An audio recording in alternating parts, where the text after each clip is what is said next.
Tom lost $387,000 last year. Not in the market, not to a scam, to waiting. Since 2009, he's been saying just one more year. 15 years later, he's still at his desk, with $1.2 million in the bank and a body that can't climb stairs anymore. His brother Frank started retirement 3 years ago with $450,000. Already crossed 12 states off his RV map. And his knees still work. Same family, same opportunities. One brother keeps waiting for tomorrow. The other decided yesterday was late enough. The difference between them will shock you, because waiting has a price, and it's not measured in dollars. Category 1. The waiting room. Every January, Tom opens the same spreadsheet. Retirement Readiness Calculator V15. Each year, he adds another version number. Each year, the answer is the same. Not quite yet. 2009, need $750K. Have $680K. One more year. 2014, need $850K. Have $810K. One more year. 2019, need $950K. Have $920K. One more year. 2024, need $1.1 million. Have $1.05. Maybe next year. The target keeps moving, not because of inflation, but because of fear. Frank watched this pattern for a decade. In 2021, with $450,000, he made a different calculation. I have 20 good years left, maybe 10 great ones. That's my only spreadsheet. Tom sees time as infinite and money as scarce. Frank sees money as renewable and time as finite. Both are doing math. Only one includes mortality in the equation. Tom's spreadsheet has 47 tabs. Frank's retirement plan fits on a napkin. Guess who sleeps better? Reflection. One more year is a comfortable lie we tell ourselves when we're afraid to live. Virtue Category 2. The cost of perfect timing. Tom is waiting for the perfect moment. When the market peaks. When healthcare is figured out. When the mortgage is gone. When uncertainty ends. He's been waiting since Obama's first term. Through Trump. Through Biden, through 3 market crashes and 4 recoveries, through 5,175 days of not quite right. A Stanford study found that people who wait for optimal conditions miss an average of 7.3 years of retirement. Those years aren't added to the end. They're subtracted from the middle, the go-go years. When knees work, hearts pump, dreams still feel possible. Frank didn't wait for perfect. He waited for good enough. Started his retirement on a random Tuesday in March. No fanfare, no perfect plan, just a decision today. Not tomorrow. Today. Tom's still searching for the perfect exit. Frank's already found 3 perfect sunsets. One in Arizona, one in Montana, one in his own backyard he never noticed while working. Tom says, when the S&P hits $5,000, it hit 5,000. Now he says 5,500. Frank says, when I woke up Tuesday, and meant it. Reflection. Perfect timing is a luxury only the dead can afford. Category 3, compound waiting. Everyone knows about compound interest. Tom certainly does, checks it daily. But there's another kind of compounding. The compound cost of waiting. Every year Tom delays, 3 things compound against him. His body gets older. His dreams get smaller. His excuses get stronger. At 59, Tom said, I'll hike the Appalachian Trail when I retire. At 64, it became maybe just parts of it. At 67, it's now, I'll watch the documentary. Meanwhile, Frank's compounds work differently. Each year of freedom builds on the last.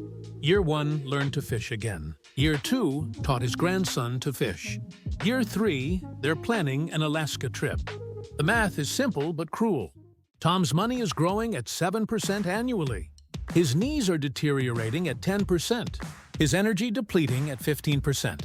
Which compound curve wins? Last month, Tom's doctor used the word pre-diabetic. His financial advisor used the word overfunded. The irony wasn't lost on him, but still, he waits. Reflection. We calculate returns on everything, except time, the only asset that never compounds. Category 4. The go-go, slow-go, no-go years. Financial planners know a secret Tom hasn't learned. Retirement has 3 phases. Go-go years, 65-75. Travel, adventure, energy. Slow-go years, 75-85. Local trips, gardening, reading. No-go years, 85. Home, health, help. Tom is saving his money for all 3 phases, but burning through his go-go years at a desk. By waiting until 70, he's trading 5 go-go years for 5 more years of saving. The money will be there. The knees won't. Frank understood this at 64. I'd rather have 5 years of go-go on a budget than 15 years of no-go with a fortune. Frank's spending $45,000 a year now, while his body works, while his wife can travel, while his grandkids still want to camp with Grandpa.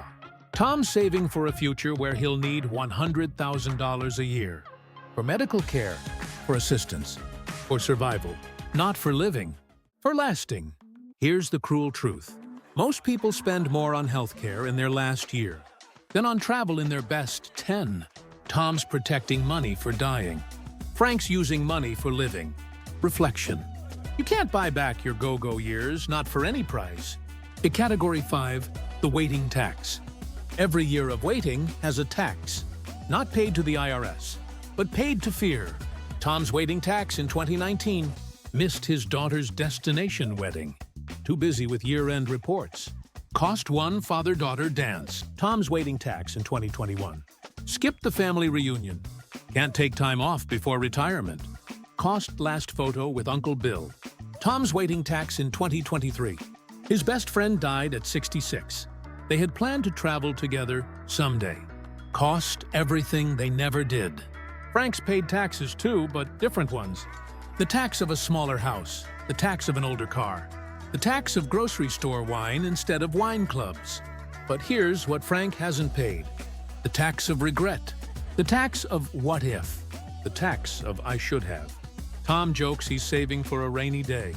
Frank replies, "Brother, you're drowning in sunshine." The waiting tax compounds daily.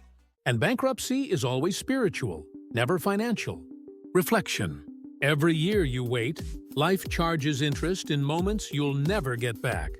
Category 6, the permission slip. Tom is waiting for permission.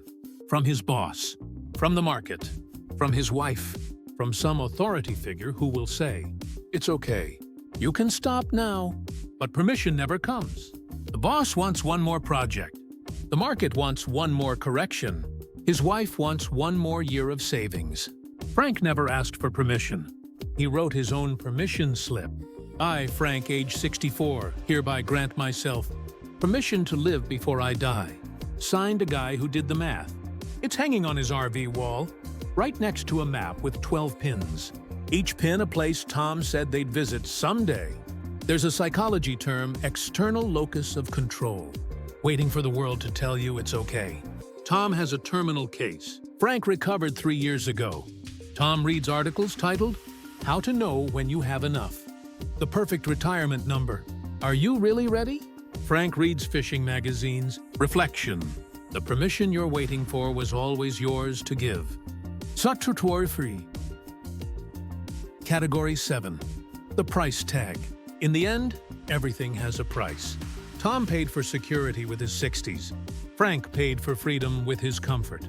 Both paid, both received. Only one is satisfied with the transaction.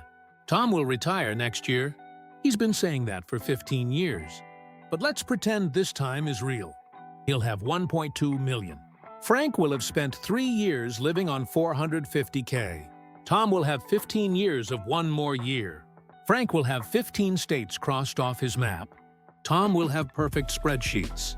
Frank will have imperfect memories of sunrises in Nevada, grandkids in Tennessee, that one perfect day in Colorado when everything made sense. At their father's funeral years ago, the eulogy didn't mention his bank balance. It mentioned his laugh, his gardens, his stories. Tom took notes. Frank took action. Tom has been paying for a future that keeps moving. Frank has been buying todays that keep happening. The price of waiting isn't measured in dollars. It's measured in heartbeats. Reflection. Time is the only currency that matters. Everything else is just exchange rates. Ending. Tom says, just one more year. He's been saying it since 2009. Frank said, this year, just once.